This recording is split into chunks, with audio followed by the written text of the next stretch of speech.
یہ بات تو درست ہے کہ پاکستان تحریک انصاف پارلیمان میں اکثریت حاصل نہیں کر سکی، مگر انتخابات 2024 میں پاکستان کی سب سے بڑی پارلیمانی پارٹی بھی ہے۔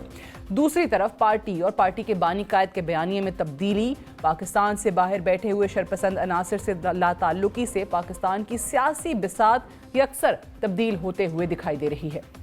بظاہر ایسا معلوم ہوتا ہے کہ 9 مئی کے بیانیے سے دوری تحریک انصاف کی پوزیشن میں بہتری کا باعث بنے گی، مگر سب سے اہم سوال تحریک انصاف کے موقف میں تبدیلی سے پارلیمان کے اندر اتحادی حکومت کیسے متاثر ہوگی؟ کیا شہباز شریف وفاق میں پرفارم کرنے کی پوزیشن میں ہوں گے؟ کیا پاکستان پیپلز پارٹی نے کابینہ کا حصہ نہ بن کر دور اندیشی کا مظاہرہ کیا؟ اسی پر بات کرنے کے لیے ہمارے ساتھ پروگرام میں موجود ہیں پاکستان پیپلز پارٹی کے مرکزی سیکریٹری اطلاعات فیصل کریم کنڈی صاحب۔ بہت بہت شکریہ کنڈی صاحب، آپ نے پروگرام کے لیے وقت دیا۔ سب سے پہلے تو بتائیے گا کہ آپ نے آج شہباز شریف صاحب کی نو منتخب وزیر اعظم کی بھی تقریر سنی ہوگی، عمر ایوب صاحب کی بھی تقریر ہوئی، واقعی آپ دیکھ رہے ہیں کہ اسی طریقے سے معاملات چل جائیں گے؟ جو پارلیمان میں شور شرابہ رہا، جو شیر افضل مروت صاحب کے جو شیلے نعرے اور خطابات وہ جو کہہ رہے ہیں کہ نہیں چلنے دیں گے ہم اس پارلیمان کو اور حکومت سازی نہیں ہونے دیں گے۔ بسم اللہ الرحمن الرحیم۔ دیکھیں آج پارلیمنٹ کا سیشن تھا اور وزیر اعظم لیڈر آف دی ہاؤس تو الیکٹ ہو گئے ہیں، اور وزیر اعظم بھی تقریباً کل ان کا اوٹ ٹیکنگ آفیشیلی کل وہ اپنا آفس سنبھال لیں گے، اور تو حکومت تو ایک طرح بنی گئی۔ دیکھیں پہلے دن بھی پارلیمنٹ میں جو ہوا، میں سمجھتا ہوں کہ ایک پارلیمنٹ میں یہ چیزیں ایک فیس تھا، الیکشن کا گزر گیا، ریزرویشنز تھیں پولیٹیکل پارٹیز کو، ہمیں بھی ریزرویشن تھی، باقیوں کی بھی ہوگی، لیکن ان کا ایک فورم ہوتا ہے۔ ہم اگر پارلیمنٹ میں آج پہنچ گئے تو ہمیں پارلیمنٹ میں یہ کوشش کرنی چاہیے کہ جو چیزیں جو غلطیاں ہم نے دیکھی اس کو ہم ٹھیک کریں۔ ہم جیسے الیکٹورل ریفارمز کمیٹی ہو یا باقی چیزیں ہوں، تاکہ اگلے الیکشن میں اگر آپ نے اس پارلیمنٹ میں 5 سال شور شرابہ کرنا اور اگلے الیکشن میں جانا اور پھر یہی چیز ہونی ہے تو پھر آپ کرتے ہیں شور شرابہ۔ دو چیزیں دیکھیں، پارلیمنٹ میں آپ کو ایک ٹائم ہوتا ہے جب آپ کو احتجاج کرنا پڑتا ہے، آپ کریں۔ اگر آپ احتجاج اسی طریقے سے جاری رکھیں گے تو حکومت کے تو بل آتے رہیں گے اور یس یس کرتے جائیں گے اور پاس کرتے جائیں گے، آپ لوگ شور شرابہ کرتے رہیں، کوئی فرق نہیں پڑتا۔ آج جو شور ہو رہا تھا وہ تقریر انہوں نے جاری رکھی، ٹھیک ہے۔ اگر یہ شور کریں گے اور اپنا ان پٹ نہیں دیں گے، اپنے اس میں قانون سازی میں نہیں دیں گے، بلز میں نہیں دیں گے، کوئی ایسا اس کو ٹف ٹائم نہیں دے گی حکومت کو، تو حکومت کہے گی بس آپ شور شرابہ کرتے رہیں، ہم اپنے بل پاس کراتے رہیں گے۔ تو یہ تو کوئی فرق میں نہیں سمجھتا کہ فرق پڑے گا۔ اور یہ حکومت کو اس طریقے سے راستہ دینا چاہتے ہیں تو اسے تو آسان راستہ اور کوئی نہیں۔ اچھا کنڈی صاحب، آپ کی خبریں آ رہی ہیں، جو اطلاعات ہیں کہ آپ گورنر KPK کے لیے آپ کا نام جو ہے وہ نامزد کیا جائے گا۔ اب اگر گورنر کی بات کرتے ہیں تو گورنر جو ہے وفاق کا نمائندہ ہوتا ہے، جو وہاں کے CM نے تقریر میں کہا ہے کہ ایک ہم اچھا ورکنگ ریلیشن شپ رکھنا چاہتے ہیں وفاق کے ساتھ، آپ کو واقعی لگتا ہے کہ گنڈا پور صاحب یہ کر سکتے ہیں؟ ان کے چیئرمین بیرسٹر گوہر نے بات کی ہے۔ پہلی بات تو یہ کہ یہ تو صرف ٹی وی تک افواہیں ہیں، پارٹی نے فیصلہ کرنا ہے کہ KP میں کس کو انہوں نے گورنر اپوائنٹ کرنا ہے، لیکن 9 تاریخ تک جب تک پریزیڈنشل الیکشن نہیں ہوتا اس وقت تک پارٹی کوئی اس فیصلے پہ نہیں ہے کہ وہ پنجاب اور KP گورنر کس کو جو ہے وہ کرتی ہیں۔ وہ پارٹی لیڈرشپ چیئرمین بلاول اور زرداری صاحب نے اس پہ فیصلہ کرنا ہے۔ جہاں تک دیکھیں 3 صوبوں میں اس وقت حکومت مطلب ہے کہ LIS کی حکومت ہے، 2 صوبوں میں ہماری حکومت ہے، ایک میں PMLN کی حکومت ہے، ایک میں PTI کی حکومت ہے۔ جب ان کے CM وہاں پر آئے اور پہلی سپیچ انہوں نے پارلیمنٹ میں کی، میں نہیں سمجھتا کہ وہ ایک اچھے تعلقات کی سپیچ تھی کہ اچھے تعلقات چاہتے ہیں۔ دوسرے، آپ اگر اتنی اگر دھمکیاں وفاق کو دیتے ہیں، آپ کھائیں گے پیئیں گے کہاں سے؟ آپ کے پاس تنخواہیں دینے کے لیے پیسے نہیں ہیں، آپ کے پاس وسائل نہیں ہیں، اور آپ کہتے ہیں کہ میں بدماشی یا اس طریقے سے پیسے وصول کر سکتا ہوں، یہ آپ کی غلط فہمی ہے۔ اس طریقے سے دیکھیں، آپ نے پالیٹکس کر لی ہے، آپ نے سیاست کر لی ہے، آپ نے الیکشن لڑ لی ہے، اب آپ نے اپنے صوبے کو چلانا ہے۔ آپ کے صوبے کو بہت سی مشکلات کا سامنا ہے، دہشت گردی کا بھی ہے، اکنامیکل کرائسس بھی ہیں، بہت سی ایسی چیزیں۔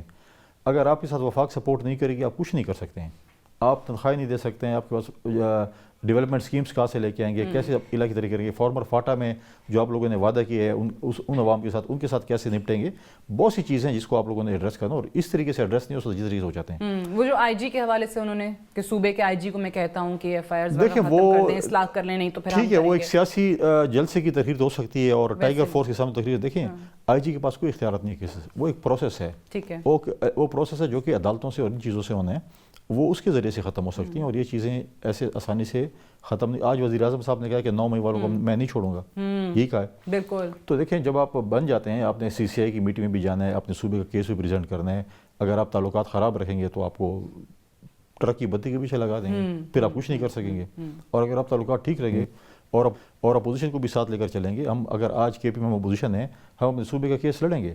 ہمارے جو 18ویں ترمیم میں یا NFC ایوارڈ میں ہمارے جو چیزیں بنتی ہیں, ہم تو کہتے ہیں کہ ہماری حکومت لے کے آئے, علاقے میں ترقی ہو, صوبے میں ترقی ہو, تاکہ ہم بھی باقی صوبوں کی طرح دوڑ میں شامل ہوں.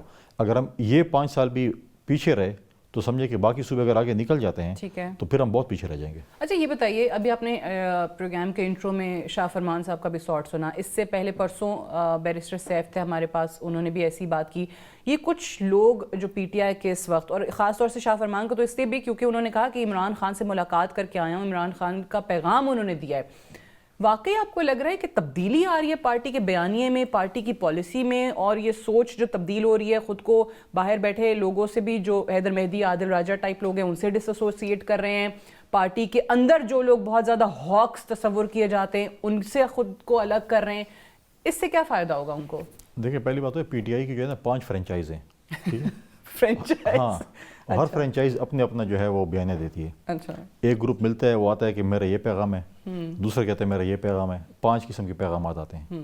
یہ اپنے پارٹی کے اندر بھی ان کا ایک موقف نہیں ہے. دیکھیں میں پارٹی کا ترجمان ہوں, ہماری پارٹی بھی ہے, وہاں پر ہم بیٹھتے ہیں, ہم ایک چیز پہ وہ کرتے ہیں کہ یہ ہمارا پوائنٹ آف ویو ہے, ہم نے اس پہ جانے. یہ نہیں کہ میں ایک بول رہا ہوں, دوسرا بول رہا ہے, تیسرا. تو ان کا اگر آپ شروع سے دیکھیں ان کے جو بھی نکلتے ہیں اندر پتہ نہیں کیا بات ہوئی ہے, باہر جا کے اپنا ان کا ایک بیانیہ ہوتا ہے کہ مجھے یہ کہہ دیا گیا, دوسرا کہتا ہے مجھے یہ کہہ دیا گیا, دوسرا کہتا ہے مجھے یہ کہہ دیا.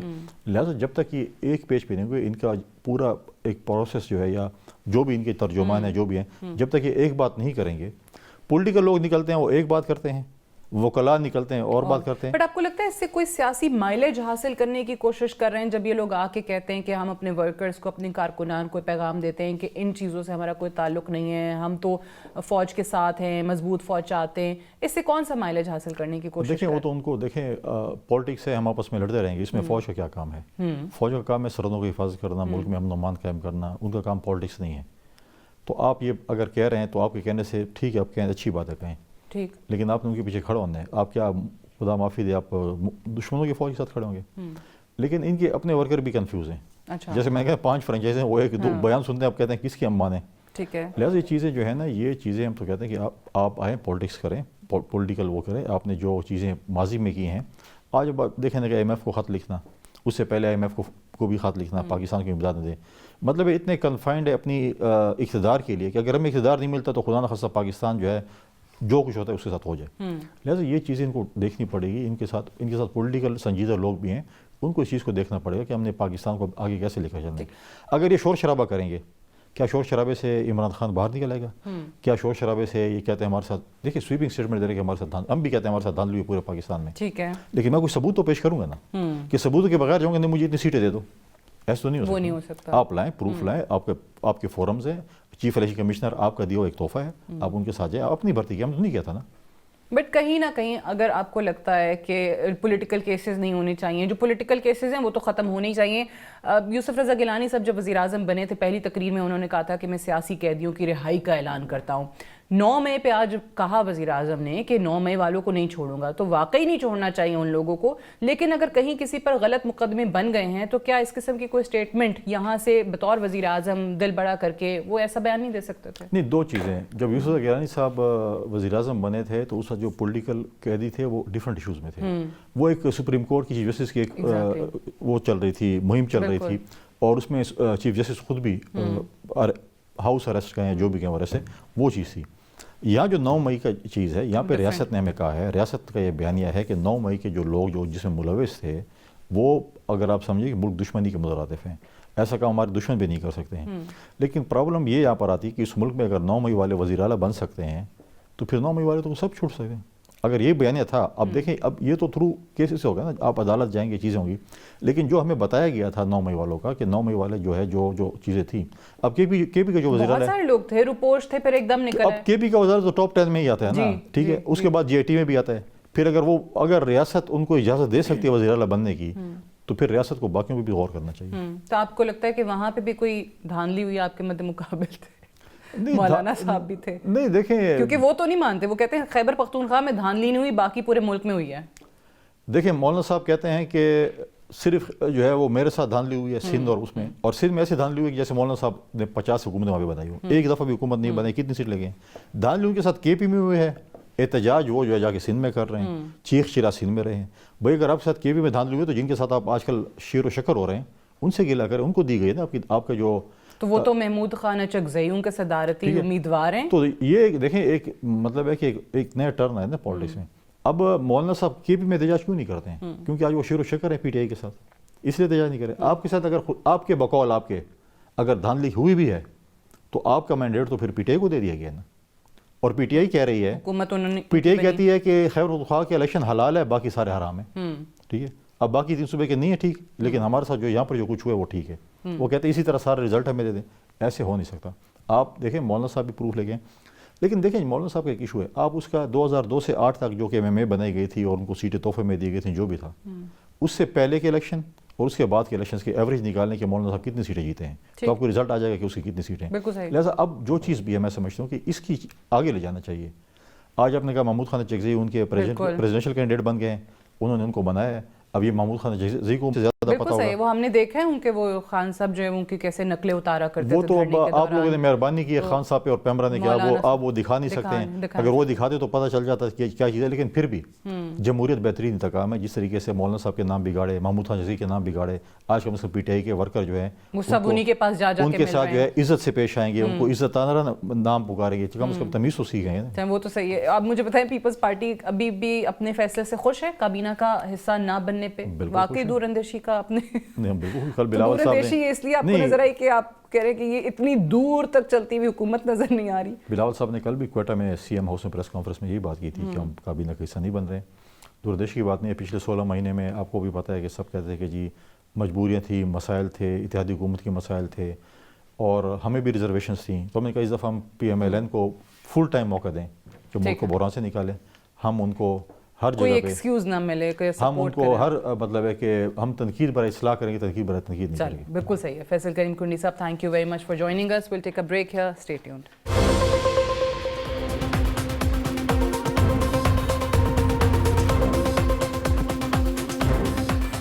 Welcome back. نو منتخب وزیر اعظم شہباز شریف صاحب نے بہت ایک طویل تقریر کی آج قومی اسمبلی میں اور ان کے بعد عمر ایوب صاحب نے بات کی. شہباز شریف صاحب کی اس تقریر میں انہوں نے تقریباً تمام ہی ایشوز کا احاطہ کیا، جہاں پر انہوں نے 16 مہینے کے حوالے سے بات کی، نام لے لے کر اپنے اتحادیوں کا شکریہ ادا کیا، کس نے ان 16 مہینوں میں کیا کام کیا اس کی بڑی تعریف کی. لیکن اس میں جو سب سے اہم نقطہ تھا وہ یہ تھا کہ جو دوسری طرف شور مچانے والے لوگ تھے، سنی اتحاد کونسل کے جو لوگ تھے اپوزیشن بینچز پر، ان سے کہا کہ یہ تقریر اس لیے لمبی کر رہا ہوں یا یہ تمام چیزیں اس لیے بتا رہا ہوں کہ یہ جو شور ہے ان کا وہ شعور میں تبدیل ہو سکے. خیر ان کی تقریر کے دوران تھرو آؤٹ اپوزیشن کی طرف سے شور شرابہ ہوتا رہا. انہوں نے تقریر جاری رکھی. بنیادی نقطہ میثاق مفاہمت کا تھا. کیا واقعی میثاق مفاہمت کی طرف بات جا سکتی ہے؟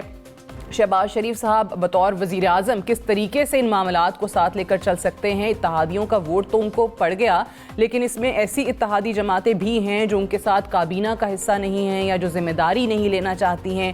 کیا کہیں نہ کہیں ایسے شکوک و شبہات موجود ہیں کہ 5 سال کا جو عرصہ ہے وہ یہ حکومت مکمل نہیں کر سکے گی؟ چیلنجز کیا ہوں گے اگر اپوزیشن کی طرف سے پارلیمان کی کارروائی ایسے ہی چلتی رہی، جیسے کہ بار بار ہم سنی اتحاد کونسل کے لوگوں کی طرف سے سن چکے ہیں کہ ہم نہیں چلنے دیں گے اس حکومت کو، ہم نہیں چلنے دیں گے پارلیمان کی کارروائی کو، تو پھر کیا ہوگا؟ اسی پر تجزیے گے. ہمارے ساتھ ہمارے سینئر صحافی اور تجزیہ کار موجود ہیں، نصر اللہ ملک صاحب اور عامر الیاس رانا صاحب. آپ دونوں کو پروگرام میں خوش آمدید کہتے ہیں.